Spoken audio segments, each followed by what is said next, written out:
So ngayon mga kapobre, pupunta kami ng dagat ngayon kasi manghuli kami ng isda para maulam namin kasi wala na kaming ulam at yun.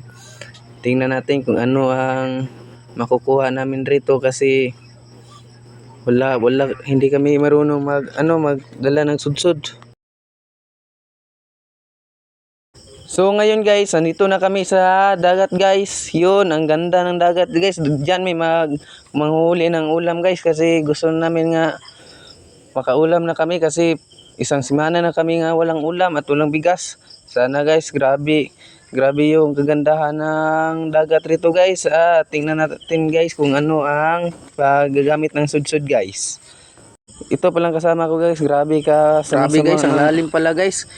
Hindi namin alam guys kung may makukuha ba kami rito guys kasi yung kuan guys, pero may paraan kami guys para maano namin yan guys, makakuha kami ng ulam guys. Tingnan nyo guys.